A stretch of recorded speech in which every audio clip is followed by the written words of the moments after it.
I'm very grateful for being here, being invited in this circle of science, and sometimes we saw something of science fiction, the future. You know, we can imagine something, but we don't really know what will happen. I'm not a scientist. I'm coming from the practical side. I bring a different view, a different perspective. I consider myself as a gardener. A gardener works with plants, with trees. He does planting, he cultivates the soil, he takes care of a piece of land to grow something with a vision to the future. At some time he wants to collect, harvest and benefit from it, for himself, his family, and for the society, maybe in the best case. And I think this is what we all are looking for. It's our concern. Antonio, who said something, in the future we need a new tribe, a new thinking, if we want to take care of our earth. Our earth is our garden. And Paulo also said something very philosophical, that we have to put our emotions, our heart, and our understanding, our love to our place, to our home, our earth. If not, we are lost. And I'm happy to see that there's, well, we have the scientific part, we have philosophic part, we have technology, we have economy, we have everything here at this small place, and we have an open discussion. I was happy to hear this. You know, we are invited like aliens from somewhere to bring something, connect nature with urban development, with architecture. You know, this is the technology that we used in our culture to develop what we have now in our society. And we see that it has failed. Now we are at the cliff edge, and we understand that if we continue, we will drop down, inevitably. And we see it by the news. And the latest report by IPCC also predicts it. It appeared on Monday, I think, and I read through it briefly, and I saw that there's one chapter. See, you will find that vegetation-supported solution is one of the most efficient measures to counteract. And it is based on, not on systems, not on technological systems, but it's based on nature. The best smart system or concept that exists. And then we try to bring these two visions and perspectives together. From my practice as a landscape gardener, I became a landscape architect and urban planner and designer. And I take care of details when I work on projects and implement projects, but I'm thinking globally. And that is the background of my doing, and that is the background that I can bring into the group. And I want to show some few references that connect to the things that we heard before. Each of them will realize that there is a part of each of you within here. At least I understand that very clearly. For me, it is very simple to see that, how to connect, to continue. So, as a landscape architect for Biotic Pomp, yes, I see myself being included here, as we have science and we need the science.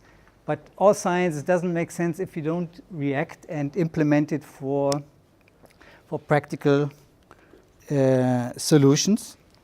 This is the implementation factor. And then when it comes to implementation, at the long time, we see that engineers, architects, urbanists, and other specialists need to take over from science, to apply science, to create for a better world. And then you see that all technology and urban development, it needs also people to think, to have emotion, to take care. And we hear a lot about trees and nature. This is a very simple model how a tree works, but what is important? You can put in more things. We have a multifunctional purpose, multifunctional effect of plants, of trees, of vegetation as a complex way. And that one, this complexity, we can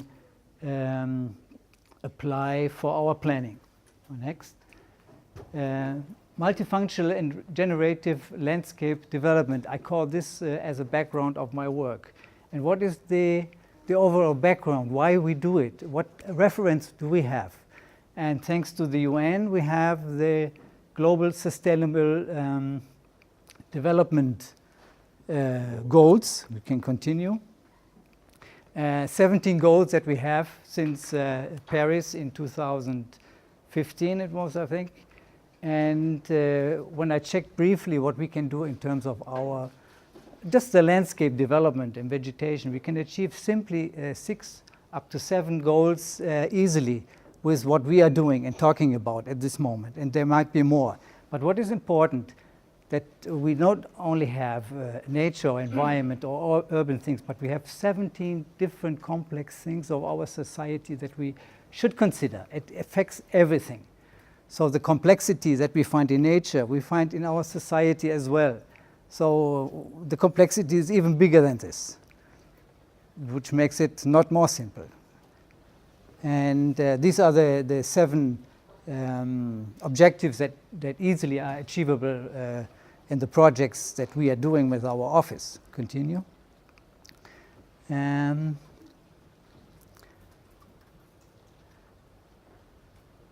We have vegetation supported measures that help to improve situation in the future. And what is most important, that they can be simple, feasible, and at low cost, but they are at the same time highly efficient in combating climate change, for instance. And we have low maintenance, and we can save investment on technologies, and we have opportunities for new businesses and employment. And now I want to show a few projects that I have been worked on in the last 35 years, mainly in Germany, but especially in Saudi Arabia. And I selected some Saudi Arabian projects because they give an opportunity to implement new ideas. I must say that up to now, the projects, the clients, they were more focusing on the landscape development, not considering other opportunities and other potentials. And I think in the future, that is the big challenge, to include the science and other aspects, how we can combine this with traditional landscape development projects. The one before was a diplomatic quarter in Riyadh, which before was a pure desert area, and became a green place, a reference for urban development, perfect recreational areas, very nice and green area. And it shows that the green works here, but it needs support by a lot of irrigation. The next one is a road project, a 30-kilometer road, north-south, cutting through the city, but with a very intensive greening. And it was, from the helicopter view, you see a green corridor, like a green river. Next, a new one, latest project some years ago, another corridor east-west, another 30 kilometers, which is going to the same direction. This one's not so green as it is very new. Next is a historical site, World Heritage Site by the UN, along a river course. You can see this is a dry river course, a wadi, which receives water only in the rainy season. But we made benefit of the availability of groundwater here for irrigating new green areas, parks for recreation, and people just love it. What I want to say here also is that cities that we have are cities for people. Now we have one good reference, which is Jan Gehl, the Danish architect, who talks about qualities of cities from the perspective of the human being. And that means cities for people, how well they feel, the happiness of the people is what you can find here. The next. Tumama Nature Park is a regional project, some 50 kilometers out of the capital, more than 200 square kilometers of area, which we did not change, but we preserved it. But in terms of the biotic pomp, a potential area for thinking about reforestation, it has conditions that I believe and I feel are worthwhile to look at it closer and maybe start something like a pilot project. Next. This is a artificial water channel. Water source is the treated sewage effluent of the city. Riyadh now has something around 4.5 million inhabitants, producing more than 250,000 cubic meters of wastewater per day, which is being treated conventionally, and all the effluent goes out to the desert, available for some projects, combining technology, smart way of using wastewater and applying it for the biotic pump. Excellent condition to start. It is an untouched field for smart brains to create a new project and work on it. Next. At the end of this river channel that you saw before, there's an area called Lake District, the Riyadh Lake District. And the urban planners found out, wow, we have water, we have lakes, but we have a desert. Actually a basis to create something very nice and better, to make benefit for the urban development, even the retail sector, commercial housing, everything could benefit from here if we make use of that water and create something nice. It will give a value to the city. So creating value with wastewater and vegetation and a better climate is something very desirable, a new vision. But we need brains, impact finances, investors to do this. But the Saudis, they perceive it, they got the message, and they are working now in this direction as an economic factor for the city development. Next. This is the Riyadh city map, showing one part of the city, a Wadi system, a river system, Wadi Hanifa system, which was more some 25 years ago been taken care of. The Wadi system became a dump site. People were just dumping every garbage there. Finally, the mayor said, I don't want this anymore. We will clean it up. We'll make a recreation area, and we'll improve it and make it nice. And the next photo shows what came out of this, using water for recreation, for planting. It is an asset to the city, and the value of the land, the adjacent land for housing, I think it went up like 10 times. Now only the big princesses there of the royal family are able to buy land there, and they buy it and build their palaces exactly along this river. And of course, the poorer people, they can at least come every day or on the weekend and make their picnic. And they'd use it extensively. The next. Well, we were talking about problems, catastrophes, rainfall. It happens in Riyadh, in the center of the Arabian Peninsula. Even if we have little annual precipitation, when it rains so a lot. And water accumulates. And why happens this? Because during all the urbanization, all the land was sealed. The water has no more chance to infiltrate in the soil, and they have the runoff even higher, and all the water accumulates at the low points. So as a consequence, the urban designers, developers had to rethink the urban drainage. And then the concept was a channel design of 120 kilometers length. This is the other side, cutting from the north of the city through the city to the south to make sure that all the rainwater, when it rains so strong, can be controlled, collected, and let outside the city. But at the same time, what could be used with all this water? A leftover question which still has to be resolved. But it was so urgent that the channel was more important than thinking of what we could do with the rainwater. There's many more other things that we could do with it. The next.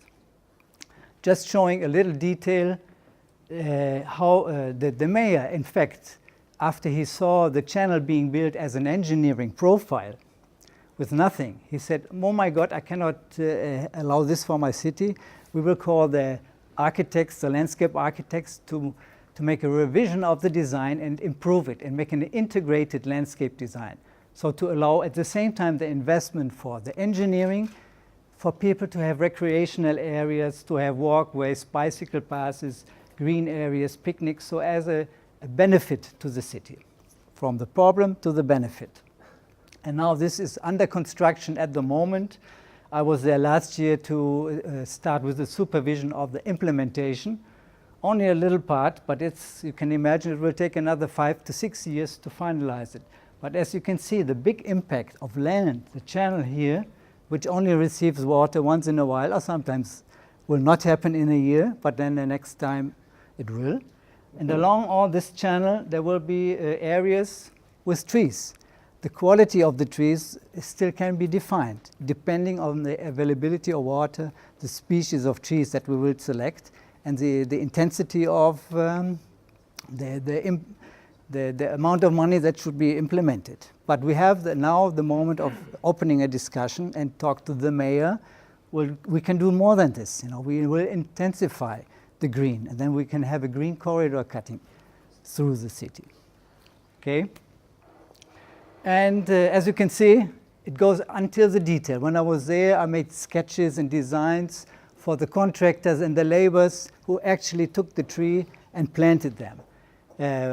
We did transplanting of trees of big sizes, and we planted small trees. You can see the next one. You see even this, when in some parts the channel was cutting through a wadi, and there was a big tree in the way. We dig it out for 10,000 Saudi riyals, and which is at least $3,000, and planted it somewhere else in the new area. I cannot recommend this as a general, of course, nobody can pay it. It was a symbol, and a symbol that we will take care. But the other one is a small tree. This one has a height of 50 centimeters, and we started planting here areas to retain little rainwater. Of course, it was irrigated, but the idea here was initial irrigation and then let the tree establish itself, reach the groundwater table, and then it can survive by itself. Okay. At the end of the 120 kilometers, you can see the first rain that arrived here. It reaches the area, and it comes to one area in the south, where in the past 20 years we had these big pivot areas, which are all dead now because of the salt and of no more groundwater. And maybe this water coming out of Riyadh now reaches that area where the pivots have been. And we could use that water to bring it to the pivots and make the biotic pump starting there. Well, finally, latest project of this year, and this is another important thing, how the mayor, how the politicians in Riyadh are rethinking and changing their minds. We have now a green master plan being elaborated. The green master plan gives directions for all involved disciplines of the urban development. The urbanists, the engineers, economics, all of them have to look at this one as a basis for their future consideration. So this is the vision the Saudis have, at least in Riyadh, and we were contributing to this. The Green Master Plan that gives the basis for the urban development. And I think then you see how we will develop plans. It's a classical process of planning, but it is focusing on something. And the basic for this is the nature and its functions. Okay, things that are very well known. And the vision, here we can see it, our science fiction, the future city of Riyadh. It's not as much flying in the air, but it's more to the ground, but it is green. And this is being realized at the moment. Okay, well, I think this is it. Again, what is important, that we have science and studies, go back, and we have projects and implementation, because we want to change, we need to change, but we also have management and administration. Without that, we are getting lost. And of course, at the end, we need to take care of operation and maintenance, which is another clear thing. And that's all I can say. Good. Well, thank you.